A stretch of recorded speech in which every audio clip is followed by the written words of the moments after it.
Well, hey guys, it's been a hot minute since I have talked to you all. It's been busy and with the holidays and so much going on, I feel like it's been a long time since I've hopped on and done a webinar. But I was recently, well, it seems like recently, Will, it wasn't that long ago. TAGT did their Gift Ed 20 conference, and I was doing a session. Well, really, it was just a conversation about PBL. And Will, my guest this evening, happened to be in that session, and he started talking, and I just wanted to be quiet and let him talk because he had so much to share, and it was such good stuff. Like it was we were really speaking the same language, and so much of what I believe to be true about project-based learning, it was coming out of Will's mouth, and I was like, oh my gosh, we are speaking the same language, which was very cool. So first of all, Will, I want to say thank you so much for being here. Absolutely my pleasure, Andy. I can't wait. Humbled and honored that you asked to talk to me outside of the conference. Well, I can't wait for the Meaningful Mess community to hear all that you have to share. So what we're going to be talking about tonight is project-based learning, and this is going to be on Facebook. It's also over on YouTube, and you'll also be able to hear this over at the podcast, the Meaningful Mess podcast. So we're going to just jump right in because I'm terrible at like openings and closings. So we'll just jump right in, and I'm going to open it up. And Will, if you will take just a minute to introduce yourself to the audience, tell us a little bit about yourself and maybe kind of how you got started with PBL. Not a problem. My pleasure. Well, my name is Will Rodriguez. I teach animation, and I taught for a while digital art at Maynard New Technology High School. It is a 100% project-based learning campus. I started there 7 years ago. I had about 23 years of previous experience as a graphic designer, a freelance illustrator, and a freelance animator. When somewhere along the line, my family and friends said, hey, you know what, you should try teaching this. And I said, no, I'm a cartoonist, I'm an animator, I'm not a teacher. And fatherhood kind of changed that for me. Yes. So, I started teaching my kids how to draw on the basics, and watching their faces light up, just it became a new drug for me. And I went ahead and went back to school. I got my degree and became a teacher way back in 2014. And forever ago. So long ago. And when I fell into teaching, and I fell into teaching. When I fell into teaching, I was actually teaching at a regular middle school. It's a middle school. And I was a teacher's assistant when I went ahead and applied for my full-time teaching gig. I want my own classroom. I want to teach this. And it happened to be here at Maynard New Tech. So I have a little bit of a leg up when it comes to PBL, because when I came in, I remember them saying, are you familiar with PBL? And I said, yeah, there was a whole section of it when I was getting my degree. And honestly, when I saw it implemented at this school, it just made sense. The fact that project-based learning, it automatically fits into the fine arts by default, just in its design. Teachers, anyone that teaches any kind of fine art is already using project-based learning, whether they realize it or not. That's a good point. It really is. Thank you. And the fact that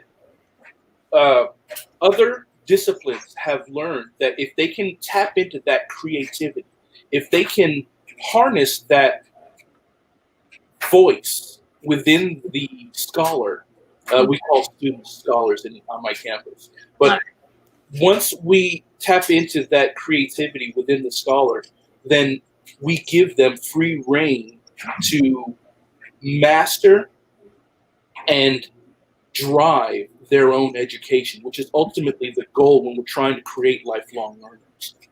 And within the fine arts, because I was already, I have background in cartooning and freelance illustration and animation, because I already had that, when I stepped onto this campus and I saw other disciplines saying, hey, we're going to be creating posters. Hey, we're going to be making video game designs. We're going to be making comic books and doing stuff that was already visually artistic. I said, this is perfect. This is beautiful. And I fell in love with it, and I've been there ever since. I couldn't see teaching any other way. It is 21st century education. Yeah, it's so true. And I love that you talked about that idea of students driving their own learning. I just recently did a podcast on that I think actually may have come out today at 3:00. And so it was, I can't remember if it was last week or this week, but that whole idea. And a lot of times I talk about how when I let my students, and you can tell me if you kind of had the same experience, but when I let my students drive the learning, there were really some very specific outcomes. So I always like to say that it's an acronym for DRIVE. They were more determined. The learning was relevant, which I know you're going to talk a little bit about tonight. My students became more independent. They found value in the learning, and they were more empowered. And so really all of those words, if you're listening to this as an educator, those are kind of the words that I think we as educators kind of perk up to, like, oh, wait, if my kids could do that, if it could result in that. And I think one of the things that Will and I both want to share tonight and help you understand is that is what comes as a result of putting your students in the driver's seat. So you talked a little bit about the impact that it had on you as an educator and how you kind of started to go that direction. You were put into a very cool situation. But I think also, Will, what were some of the impacts, or what has been some of the impact that PBL has had on your learners? Honestly, the fact that the big common denominator that comes out of this at the end of every unit, at the end of every semester, at the end of every school year is the fact that the kiddos get to interpret, they get to synthesize as it pertains to them. The fact that when they come out of a project, they're able to say, okay, so my final product, because people get that confused, the project versus product, or not versus, but the product comes from the project. When we finished out our project and they have a product to show, it is something that came from them. It came from their creativity, it came from their core.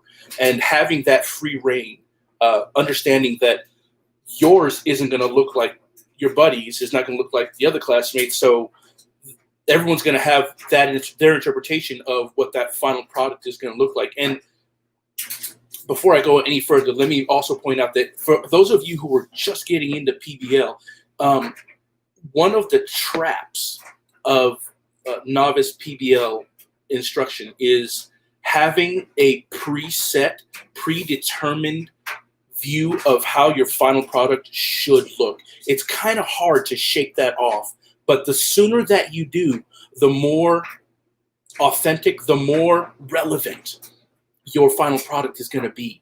Because when you let the kids drive and they are able to say, okay, I interpret it as blank, they've taken, by that point, at the very end, when they're actually up in front of the class, because the key to the most valuable assessment in any sort of project is that final presentation.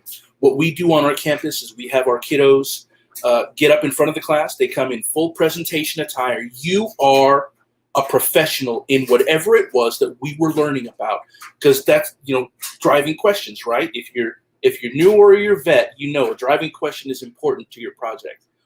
So when they step in and you've had your driving question, you are a professional in this field. You're learning about this thing. You're fixing a real world problem, right? At that very end, when the kiddos can step up in front of the entire class, whether it be group or solitary, excuse me, they're standing up there in front of everyone and they are laying out, this is my product. This is what I learned. They got to follow the breadcrumbs to what your ultimate goal is, which is that unit that's they're learning. I feel like I ran off on a tangent, Andy. I'm sorry. No, first of all, I do that all the time. And I don't think it was a tangent at all. I love that idea of the teacher. I don't know if this is where you were going with this, but I like the idea of the teacher almost leaving breadcrumbs. And then, as I want to talk about that idea of the teacher as the facilitator. And that's almost, a lot of times I think that educators with PBL feel like they lose their role. Like, well, I'm not sure what I'm supposed to do, or how do I help if I'm not an expert in that particular project that they're working on, or how can I support them? And so I think one of the other questions that I had before we go into that is, so you talked about when they do a presentation or when they have a product. Have you had learners, or have you had situations where there wasn't a product or something didn't turn out like your students had hoped that it would? And if so, what was the result of that, or how did that play out? Absolutely. One of the other strengths in this method of instruction is making sure that you can help the kiddos understand and cope with the idea that you don't have to have all the answers, and you let them know up front, I don't. I may have a lot of them because I've been around here quite a bit longer than you have, but that doesn't mean I have all of them. And I'll be the first one to tell you, if I don't have the answers that we're looking for, I get to show you how I'm going to find those answers, and thereby still instruct you in how you can get those answers too, right? That's putting them in that driver's seat. That's putting them in full control, or understanding that they have that full control over their education. So when we have I teach a fine art class. Well, I teach an animation class. So obviously, we're going to have different interpretations of final products. I tell you, I would love for you to go ahead and show me what it looks like for a bouncing ball to fall down some stairs.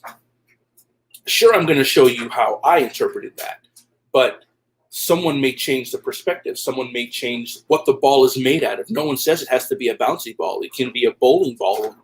That interpretation, the fact that not everyone is going to look the same, gives us a chance to say, okay, did they fail? No, you gave me what you understood. So all that does on the teacher end is that says, hey, either I did not convey everything I needed to convey because, I came in with a preconceived notion. I said, oh, well, I see a bouncy ball bouncing downstairs. But if a kiddo can come in and show me a new way to see something that we're going into, then I've just learned something from my kids as much as they're learning from me. So I'm the first one to let them know, hey, guys, I hadn't thought of it that way, and I love that you were able to show me that. I can tell you one instance where I was teaching kids how to use Photoshop. We were using some tools in Photoshop, and one of my kiddos stepped in and said, we can use the pen tool in this manner, and we can add anchors. And my brain said, ooh. And I named the method after him. I said, I'm going to call this the Tristan. This is the Tristan method, because you showed me how to do this, and I'm going to teach everyone from this day forward that I learned this from you. And man, that's definitely ownership. That's like literal ownership of the learning. That's what that is. That's so cool, and I think that's such a good point that failure does not mean. I oftentimes will say that failure is a detour. It's not a dead end. And a lot of times when I was traveling, now I'm not traveling as much, but when I was traveling, I can think about so many times that I would be driving and I would have to take a detour, and I'd be frustrated because it's like, I just need to get from point A to point B, which a lot of times is how our kids see learning, right? I got to get from point A to point B. And sometimes it was on the detour that I would see the coolest things, right? It was on the detour that I would really realize, oh, that's where that is. Or I've always wondered where that was, and I would have never seen it on my original route. And so I think the same is true for our kids in PBL, is sometimes it's through that detour of struggle and failure that they see things that they wouldn't have seen originally. Does that make sense? Have you had that experience? Absolutely. I always tell them, what you call failure, I call foundation.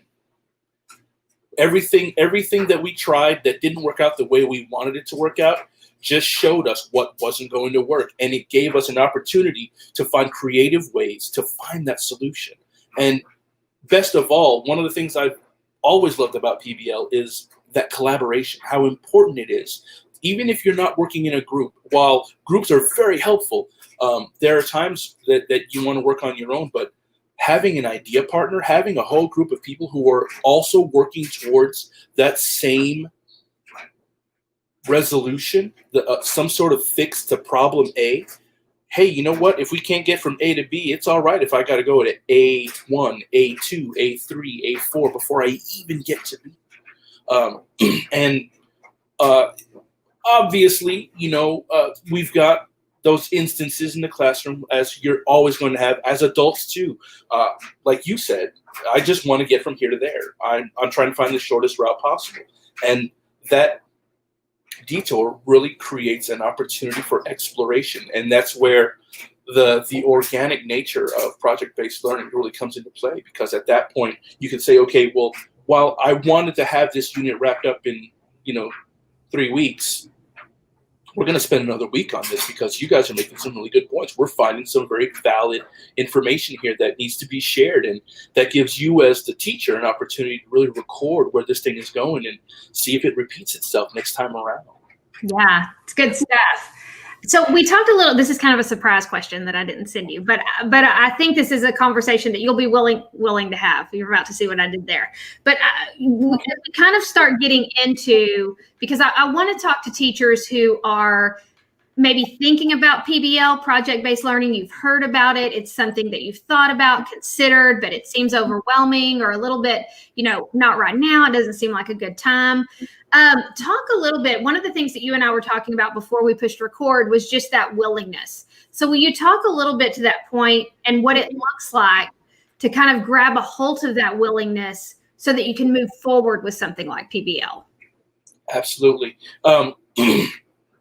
When it comes to stepping into anything new, it is imperative that you analyze yourself. You have to verify whether or not you're coming into this with a fixed mindset, a preconceived notion, a written in stone belief that you're unwilling to change. Because if any of those things exist, you're basically making more work for yourself. You're worrying. You're going to find yourself anxious. You're going to be contemplating what could go wrong, and all of those things are just going to make the entire process less enjoyable. Whereas if you step into this saying, you know what, I haven't done this before, but I'm willing to try it, and make sure that you make that clear to your kiddos. Hey guys, we're going to try something out, and I'd love it if you would join me on this expedition. Honestly, you let the kiddos know, hey, yeah, I'm at the front of the class. Yeah, I'm getting paid to do what I'm doing right now, but ultimately, we're still equal in some respect, because we're all going to go on this path together. We're going to go on this adventure together. We're going to see how this thing turns out. So if I'm not sure of something, we're going to find out how to fix it together, all of us. That right there is going to be so much more advantageous just by making sure that you are giving ownership of what's about to happen, co-ownership to the kiddos, makes them aware of just how important their contribution is to this entire process. And honestly, it breaks down those walls that I've had a lot of colleagues have to work through, where they step into the classroom and, well, I have to keep up that air of I'm running things and this is my kingdom, and I need to ensure that my subjects understand that I'm the leader. And unfortunately, that totalitarian stance is very limiting in itself, just by nature. So when we can collaborate, not just with other teachers, but with our kiddos, it makes for a two-way street. I'm going to give you all the knowledge I know, and I'm going to take whatever knowledge you bring to the table, and we're going to make something really cool out of this at the very end. Yeah, and I think that's what ultimately results in that willingness to invest from both people involved, right? There's that willingness to invest as an educator, but it's that whole, flip. I don't even know if I can do my hands that way, but it's the whole, and if you're listening to the podcast, you have no idea what I'm talking about, but it's that flip side of there has to be a willingness from the educator in order for there to be that willingness to invest from the learner. And we use that wording, I say it all the time, but that's what engagement is. It's not passive, it's active. And it really is that willingness to invest, and that's such a big part of PBL. So can you think of a student that you've had, or maybe just an experience that you've had? I wanted you to talk about a project where maybe there hasn't been that willingness to invest, but all of a sudden there was kind of like the light bulb went off for one of your students, or maybe for a group of students who were more willing to invest because of PBL being a priority in your classroom? Ooh, That's a tough one. it is, and as I roll through my Rolodex of just 7 years, Yeah. I can remember when we were making a cookbook in one of my graphic design classes. When the process that we follow, I know PBL is not as linear as some people may think. It is very organic. It uses a design function to it where you have to revisit some steps that you may have done earlier. And when we were creating this cookbook, I remember that I put together the rubric because that's imperative, having that rubric, because in 100% PBL school, the scholars understand very quickly if it's not on the rubric, technically you can't grade me for that. And we've caught each other on it. Regardless, we're making this cookbook, and as we're going through, I realized that I had mentioned that we were going to be designing a lot of the aspects. It's a graphic design class, so it's a lot of layout. There was some graphical objects that kiddos were going to be creating in a vector program, Adobe Illustrator. And I had some kiddos come to me and say, "Hey, Mr. Rodriguez, instead of basically crafting all of these images, I mean, it's a cookbook, so shouldn't it have photographs of, you know, the pieces, the final products that we've made when we created our recipes?" And I was like, "Yeah, well, you could just, you can draw the plate, you can create the shapes of the food." And it's like, "Yeah, but isn't photography also an art form?" And I had to step back and say, yeah, it is. So they asked if they could bring that in, and I said, okay, well then that means that we're going to have to revisit the rubric, because if we want to make this part of this project, then I'm going to need your help. And the kiddos who were very, very reluctant to even partake in this project because A, they didn't know how to cook, or B, Adobe Illustrator can be a beast of a program to learn. But as soon as they realized that they could take pictures, and the fact that we were revisiting an earlier step, which was the rubric. That's, you launch a project, that's one of the first things that you lay down. Here's the rubric. This is how I'm going to be grading what I'm going to be seeing from you guys. And they had a hand in constructing that rubric. Suddenly, the cookbook was a huge success by the last, and this was a 5-week unit. We were in the, I want to say, 3rd or 4th week when this came out, and I said, let's revisit the rubric. And we went back, and the kiddos plugged in their thoughts. They included photography as one of the aspects to be graded in creativity. How the photographs were supposed to look, angles, shots, lighting. They went to town. So that the final cookbook, again, I had come in. This was probably my 3rd year of teaching. I had come in with a preconceived notion. I said, they're going to create all of the artwork. It's going to look like vector art. It's going to be clean. It's going to be pretty. It ended up being a cookbook that was predominantly just photographs with some little graphic elements around the recipes that was beautiful. And I was able to tell the guys, hey, you know what? This was fun. And they were all the same. Are you going to do this every year, Mr. Rodriguez? And I said, yeah. And then the next year they took graphic design off my plate, and I wasn't teaching graphic design. Oh, of course. Of course. That story speaks to so much of what we've talked about. That whole, well, first of all, a willingness to be flexible on your part, right? Not saying, this is what the rubric says, this is what we're doing. But just being flexible enough to say, you know what, that's not a bad idea. And that gives them ownership, which puts them in the driver's seat. And now all of a sudden, they're determined to show you that they can do it this way. It's relevant. They're more independent. They found value in it. And then ultimately they're empowered, which I think is so cool. So that story is perfect because it kind of wraps all of those pieces together. Going back to somebody who is just kind of thinking about making PBL a priority, what would you say are some of the first steps that they can begin to take to kind of move in this direction? I know you teach within a campus that is driven through project-based learning. But let's say that a teacher is not on a campus like that. They just it just has kind of tapped into their curiosity. They're wondering what this might look like. How can they start moving in this direction? I think one of the first things that they're going to want to do is make it relevant. How you want to answer the why question before your scholars even have an opportunity to ask it. You're going to make sure that whatever you're going to be teaching them, before the kiddo can say, when am I ever going to use this? You've already got that answer. That is your get-go. That is within the first stages of creating your project. Is what question am I going to answer before they even ask it? Why is this relevant?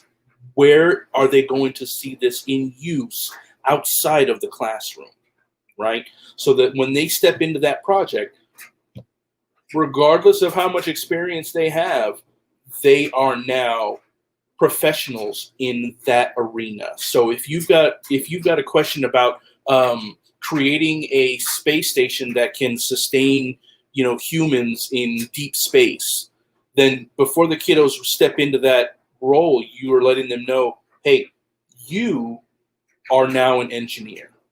You are now a designer. You are now a technician whose sole job it is to keep 25 human beings alive in deep space. This is a real problem that professionals are trying to solve. And you now get to take part in that. Once you know what question you're going to answer, directly after that is going to come out, well, me and a couple of friends have some disagreement here. I've got some friends who say the next thing you need is your entry event. You have to have your hook, just like a really good comic or an incredible movie, something that grabs a hold of the kiddo's attention and pulls them in. And that entry event can be a video, it can be a flyer, it could be a handout. Those are kind of the boring ones. Then there's the fun one when you actually get a hold of somebody in the field that these kiddos are stepping into to come into the classroom. I had a colleague who actually had one of the an English professor, ancient literature professor, get into ancient Roman costume, step into the classroom, and started listing out the problems he was having in his kingdom. Oh my gosh, I love that. That's a hook right there. It was awesome because the kiddos from all other classes, the school that I work in has really big windows. So when they saw this guy coming in full Roman attire, he's got the laurel around his head and the sandals, and he comes walking in carrying a cat of nine tails, and he's looking for a specific person, which was the teacher herself. And everyone was at the window, faces pressed up against the glass, amazed to see this guy walk into the classroom, throw the door open, asking why no one was there to let him in. He was in full character. And it was an amazing experience for those kiddos because they didn't know him. They didn't know he was a college professor. He got into it. He came out. He pitched it. And it was awesome. But for me, besides the entry event, for me, I like to build the rubric next. Okay. Because if I know what relevance I'm trying to tie in here, then I need to make sure that I'm clear for myself. Mm-hmm. What am I grading? And how am I grading it? Am I grading more than one learning outcome? We have learning outcomes on my campus. So all the teachers have an obvious focus for their discipline, but we all spend some time talking about oral communication, how you present yourself, written communication, the ability to write academically, collaboration, agency. All these things are things that we grade, school-wide learning outcomes that we grade on campus. Mm-hmm. For me, as long as I know, okay, am I just grading one facet or am I grading two facets on this? Is this a big enough project that I can do that? I want to know how I'm going to grade that. So my rubric comes together, and because I'm already an artist, my rubric is always color-coded. I'm a big nerd about that. And I make sure that I'm setting up my columns so that I have my emerging learners, my proficient learners, and my advanced learners. And that in and of itself, in the last 3 years, I finally put it all together in my head, is also a way to differentiate my class. The fact that I already know I work in my rubrics, I don't work punitively. It becomes a growth, so that I tell the kiddo, I don't tell the kiddos, I'm taking points off, or I always tell them, you're starting off with nothing because you haven't done anything yet. Everything that you do adds to that. So my rubric starts off with, here we are in the emerging column, and you're going to put in a video. Hey, you just got 10% of your grade right there. And then next thing, the video has some drawing elements to it. Hey, there's 20%. So we just add on to that, so that the first column, while I may have 10 points across all 3 columns, I know that my first column, I'm going to bring all 10 points into that first column for my emerging learners, my kiddos that are going to be kind of my low flyers, those who have maybe confidence issues. And then my next column is going to say, I'm going to take all of this from the first column, and I'm going to add in this second column. This is for all my, middle of the road kiddos, all the guys who signed up for animation, kind of knew what they were getting into, but didn't know it was going to be this much work. Right. And then my advanced column is all of it. It's the whole shebang. And these are the kiddos who take what they've learned and can apply it to other disciplines. If they can take what they pick up from here and show me that they can synthesize this in other classes, in other situations, you're my advanced animator. You have shown me that, what I tell them is, if you can make my chin touch my chest, then this right here is where you belong. That amazement. Wow me. But those are the early steps for most projects. Making that relevance, how is it going to be functional? Making either your rubric or your entry event, and then the other, whichever you choose. And of course, having that session at the very beginning of a project, of having the kids tell you, what do you know about this thing?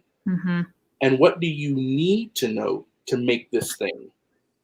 And that becomes a living document. I make mine inside of a discussion thread, so that the kiddos, we revisit that at least twice during a presentation, during a project, so that we make the knows and need to knows. I know if we're making an animated short, I know what the pre-production stages are. I need to know what is included in the post-production sequence. Well, now I know what I'm teaching for this whole thing. That right there is a gold mine of information. I've got my knows and need to knows. I can now plan out the next couple of weeks. But here's the thing, because that's a living document, when we return to it in about a week or two, and I ask the kiddos, let's revisit those knows and need to knows. Tell me where we stand. Johnny, I see that you said you needed to know the post-production sequence. Where are we in that? And Johnny's going to come back and say, well, now I know all the sequences. Awesome. Can we move that over here to the knows column? And any new questions? Do we have any new nuggets of information that need to be found? Can we spread out those breadcrumbs a little bit? Yeah. And they come asking those questions. That curiosity is tapped. And then the project is rolling.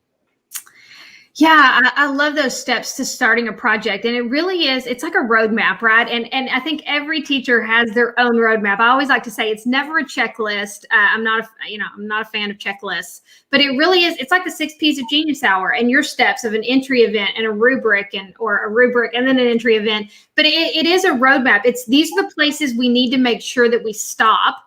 But that can look different for every educator and depending on your class. And so I think part of it, and tell me if you kind of agree with this, I think part of it has to be a mindset shift first for an educator to begin to see themselves as a designer versus just a lesson planner. I talk about that all the time, shifting from just writing lesson plans to designing experiences, but we have to start to see ourselves differently. And you mentioned a word earlier that I'm such a fan of right now. I'm kind of obsessed with it. But I think in where we are right now in education, with what we've been through and where we're headed, we have that opportunity to see this as a challenge or to see it as an adventure, which is what you called it earlier. And I love that. I'm actually going to link in the comments. I'll put a link later. There's a great blog post about the adventure mindset. And it's not related to education, but I was reading it recently and I thought, gosh, if we could, as educators, take some of those ideas that are woven into an adventure mindset and use it moving forward and understand this is a challenge, but it's also an adventure. I think that could help with people getting to this mindset that they need in order to make PBL a reality. Would you agree? What are your thoughts on that? Absolutely. Just the idea that you cannot have a meaningful adventure without the challenge. Otherwise, you got to, in writing, it's called the Mary Sue. You've got a Mary Sue effect where, everything that needs to happen just happens. And hey, that was so easy. And that gets dull. That gets boring. One of the cool things about being a project designer is the fact that as professions evolve, as the world actually moves forward, everything that was relevant won't always be. I sat through a talk once where a professor from Texas A&M said, figure out how old the kiddos in your class are going to, what year it will be when your kiddos are in their 30s. Oh, gosh. And if you can do that little bit of math, it's not going to hurt you. Do that little bit of math that says, okay, it will be the year 20 whatever, that my kiddos will be in their 30s. You need to teach them with that year in mind. Right? So that, okay, I'm teaching you how I've done things, and that's great for a foundation. But you're going to do things that I may never have a chance to try. So let me at least keep your mind open so that you know where to start this adventure of yours and where you're going to take it. And do me a favor and drop me a line and let me know how it goes, because I'm interested. I mean, obviously, any forgive me for sounding conceited, any good teacher wants to know how did it go? How did it turn out? What was your outcome? Where are you right now? I mean, that is what made me make it past that 5-year mark. I think, that 5-year magic number for most teachers. Yes. That what got me past that hump of, wow, am I doing the right thing? And am I really making a difference? Do these kids even care about Adobe products? And it was when one of my graduates came back and she told me she was working in an engineering firm, and she smiled and she says, "Mr. Rodriguez, I'm still using layers."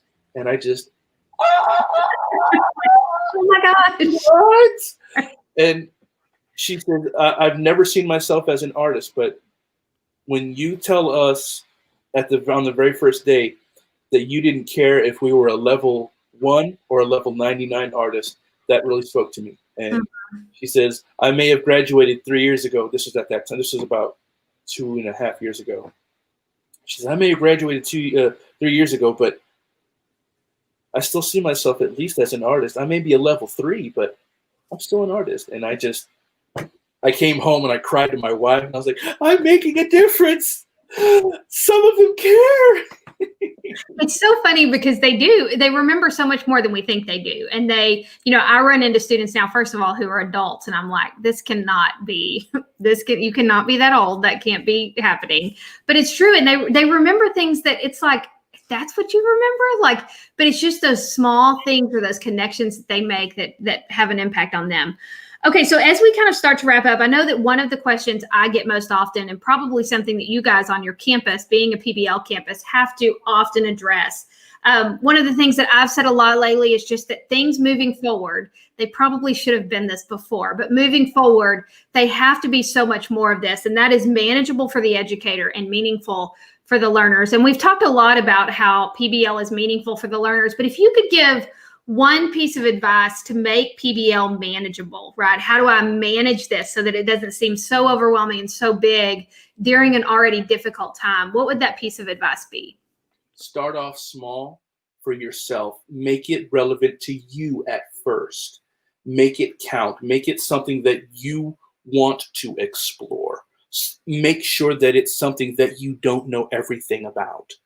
That way, the authentic nature of learning is taking place for you as the head of the class and for your kiddos.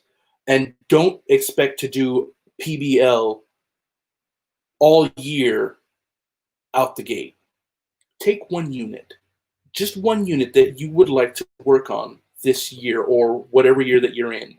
Say, I definitely want to know more about X. And I know I don't know everything. So why don't I make this the project? Why don't I make the project around this? So it's just one unit out of all your classes you've already got planned out. That one thing that you say, I've always wanted to touch on this, but I don't know enough about it. This way, as you start to construct or design your project, you don't know what it's going to look like, or at least you shouldn't at the end. As the kiddos come in and you say at the very onset, hey guys, we're going to start XYZ, or you go with that entry event, right? I knew a chemistry teacher who loved to show his class appropriate YouTube videos, stuff that he found funny. He would start off class with a YouTube video. Maybe he'd have the kiddos write about it. Maybe it was just something he found offhandedly funny, but also he would use those to launch projects. He launched the beginning of a zombie video that was talking about chemical bio, I don't know what. I'm sorry. I'm not the greatest. I'm not a science teacher. I can't be out there either. But he started it off showing them a clip from a zombie movie, and the kids got all excited. And then when he paused it and turned to them and said, now imagine, and there it was. There was that launch. That was the relevance. It was, I think it was a pandemic setup. He was talking about a pandemic, right? But yeah, a little bit. Or I should say poetic. Anyway, he did this kind of thing, and that's what you can say to yourself. Well, you know what? Whatever that entry event is, make that hook. So the kids go, yeah, that is kind of interesting, and then let them know, hey, we're going to try something new. I'm going to try it with you. We're all going to learn something together out of this, and I want you to know that I'm going to learn from you just as much as you learn from me, and we're going to grow in this together. Give them the reins. Give them the key. Let them know that, hey, I'm not some omnipotent grade god handing down grades from on high. I'm a human being who wants to know more about this. Great thing about when I stepped into teaching, someone said, yeah, it's kind of cool when you can just count on it, when you can just depend on it, when you know that, hey, you know what? I taught this last year. I'm going to teach it this year. I'm going to teach it next year. I said, wow, that just sounds kind of boring to me. And I stepped into project-based learning, and they said the cool thing about this is that because it's always growing in relevance, because it's always changing, because it's always evolving, you don't have to worry about teaching something usually more than about twice before something new comes out, and you realize, oh, well, hey, I want to know more about that. Let's turn that into a project. Man, so good. Just putting them in the driver's seat. I mean, that's what it's all about, right? Is giving them some of that ownership. I feel like if we had to have a theme for this conversation, that's what it would be. Okay, this really is the last one. I keep saying I have one more, but we are in this situation now where we have in-class and ed-hum learners. So any advice for how you guys are doing it, because you are a PBL campus? Do you have remote learners, or do you have kids who are doing PBL at home? What has that looked like for you guys? There is remote learning happening right now. I think across the nation, there has been a relative shift in all of our kiddos. I know the vast majority of my, middle of the road kiddos have dropped to barely making it, and my high flyers are now maybe around the middle of the road. It's been a shift across the nation. We've seen it happen. As stressed out as we are, our kiddos who haven't been giving those coping mechanisms are even more in distress. So what we've had to do is step back and reevaluate how many of our colleagues are the showboats. How many of your colleagues are the people that step out and say, well, look at my classroom and look what I'm teaching and look what my kids are learning and look how rigorous. People seem to confuse rigor with difficulty or workload. And they don't seem to realize that rigor just means making a kid think. You can help a kid think without weighing them down with tons of work, because we're making more work for ourselves. So we had to step back as a campus and reevaluate how many of us are showboating? How many of us are actually actively trying to help our kiddos grasp the subjects that we teach? And I think that in trying to get back to the norm, we make more work for them and more stress for them and more work and stress for ourselves. So topic-based learning, while the stages haven't really changed, it's the delivery, the end products that have had to shift, that have had to evolve with where we are. So while the end product may not be as elaborate or as showboaty as it has been in the past, can I still help you understand this little nugget of information that I'm trying to teach? If I can help you get here with, something simple, then let's go that route, because I don't want you to feel like you're falling even more behind than what you probably already feel. So it's been simplifying, streamlining, and ensuring that there are lots of check-ins. Social-emotional learning is more important now than it ever has been. And honestly, opening up a class instead of with a warm-up to get things rolling, it's usually more of a check-in, at least in my class and at least my colleagues. It's a, hey, scale of 1 to 5. Give me a little rundown. Give me a temperature check here in the chat. Just kind of throw in there, 1, I'm so chill that Snoopy was my first name. Or 5, I'm pulling my hair out, Mr. Rodriguez, I don't know what I'm going to do. So I look for anyone that's a 3 or higher, and I remember to check in with them before we get out of class and pull them aside and say, hey, can you hang out for a minute? Everyone else, we finished off. You guys have a great day. Johnny, I need you to hang out for me just for a second. I like that. I like the idea of a scale. That way I can tell Johnny, hey, I saw that you put a 3.5 inside of the chat, man. Can you help me help you? Just where are you? Is it homebound? Is it school? And most of the time it's, I got so much stuff to do, Mr. Rodriguez. And I'll be the first one to say, okay, well, all of your teachers are my colleagues. It can help you out a little bit. It's better if you let them know. You teach a kid to advocate for themselves, but then in the meantime, I'm still going to go to some of my colleagues and say, hey, I don't know if you know this, but Johnny's having a really hard. Well, yeah, he's not turning anything in. Well, that's because Johnny feels like he's falling so behind that there's no point. There's no point. So that check-in has become a regular thing for me. That temperature check, that check-in with the kiddos, and letting them know that I'm not just, the animation teacher, but I care about where you are. I care about how you're dealing with stuff. If your grandma's sick, then, maybe you just need somebody to talk to. Maybe mom and dad or somebody's taking care of grandma who's sick that no one knows what you have to say. So talk to me. Yeah. That's just so, and it's humbling, right, as a teacher to be in this place of it really has kind of leveled the playing field, and we're having to rethink so much of what we thought we knew and we thought was going so well. And I think those are all such great points of really getting to know them on a personal level and caring enough that they know you care about the project they're working on, but you care more about them. That's good stuff. So as we kind of wrap up, I just, one more thing that I want to make sure that I share is that Will talked a lot about starting small. And taking baby steps. And when we were actually in that meeting together and talking about PBL together, one of the participants actually brought up this idea of PBL baby steps, and she was wanting to give something to her teachers as far as baby steps go. And so I'm going to put a link in the chat. I just didn't want to forget to share this. If you're wanting to just start small and kind of start to cultivate that PBL mindset in your classroom with in-class or at-home learners, or on your campus or your district if you're an administrator, I'm going to put a link to some of those baby steps that you can check out. So definitely go check that blog post out, and there's actually a graphic that you can use with your staff or with your classroom. But I love that Will brought that up, because it's such, I think some of the themes throughout this evening's conversation has been, first of all, you have to shift your mindset, right? You have to be in a place to where you want to prioritize it. There has to be that willingness, as Will said.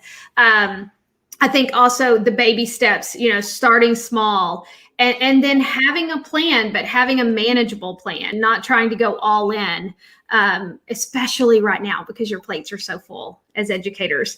So Will, as we kind of wrap up, do you have any kind of final pieces of advice that you would offer, or anything you want to say in closing? Sure. Anyone who's putting their toes into the PBL waters, as it you make it sound so tempting, so fun.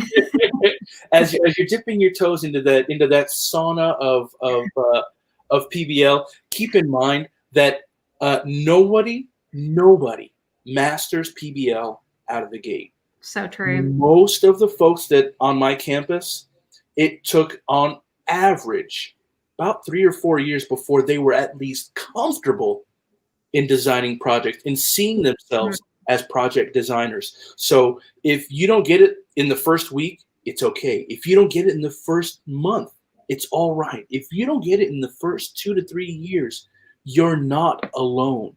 There are resources out there to help you out. Utilize the links that Andy's putting in the chat, and don't be afraid to take control of your education. Reach out there and find the already laid out roadmap from other folks and see how you can customize it to fit what you're teaching. And above all, make sure that you have fun, because if you're not having fun, no one else will in the classroom either. Oh, so true. I could not have said it better myself. So the last thing I want to make sure that I say to you guys, if you're watching or if you're listening on the podcast, Will has shared some of his knowledge this evening, but he has so much more. We're just limited on time. And so I just want to say that I learned so much from him, and I'm continuing to learn from him. You definitely want to follow him on Twitter. If you're watching, I'm actually going to put his Twitter handle. I hope that I spelled it correctly. Is that spelled correctly? If not, yep. Okay, perfect. So if you're watching, his Twitter handle is there. Why don't you share real quickly how they can connect with you on Twitter for those that are listening to the podcast? And Will, if you don't, I'm just going to say this for you. If you're wanting to dive into PBL, he is a great resource of somebody who is doing it, right? He's boots on the ground, making it happen. And I think sometimes it just helps us as educators. I know for me, when I started PBL, that person was Don Wettrick, one of the people who saved my educational career for sure. But it required me to reach out to somebody who was doing it and who could say, Andy, here's the steps, here's where it's going to be hard. And so I think that Will would be a great person for you to reach out to and ask questions and just collaborate with. I think he's probably open to that. I'm just saying that out loud. Okay, so tell them really quickly how to connect with you on Twitter. Once you get on Twitter, you're going to, if you want to access me at Rodriguez Sensei, I call myself Sensei because my classroom is the digital dojo. If you want to just jump on there, say, hey, I heard you or I saw you on Andy's podcast, and I'm new to PBL. I've got a couple of questions. Be patient with me because at the moment I'm juggling 5 preps and 2 clubs after school. So my goodness, I'm passionate about creativity. One of my driving forces when I got into education was, if you haven't heard of him, Sir Ken Robinson. Love his stance. It became my theme for the entirety of my career so far. But if you jump on and just say, hey, this is where I am in my process, or this is where I'm trying to get started, or this is the unit I'm trying to teach. I can give you the creative facet, and I'll be glad to tell you a little bit about my processes. Just give me about 24 to 48 hours to get back to you. But Perfect. just jump up there and just let me know who you are. Let me know what you're trying to do, what subject you're teaching, and we'll go from there. Awesome. Well, Will, thank you so much. I know that the Meaningful Mess community has learned so much from you. I've learned so much from you, and I hope that we can continue to stay connected and continue to learn together, because I say it all the time, but actually Joy Kerr, who's a friend of mine, she says it all the time. We really are better together. And so thank you for the work that you're doing in the classroom and beyond. And thanks for joining us tonight for sure. I appreciate what you're doing with this, Andy, and helping folks understand that we are absolutely all one community. So thank you so much for having me. Have a wonderful and blessed evening. And you guys out there, keep fighting the good fight and know that you're not fighting alone. We love you. It's good stuff. All right. See you later, guys. I'm going to end the broadcast. I'll talk to you soon.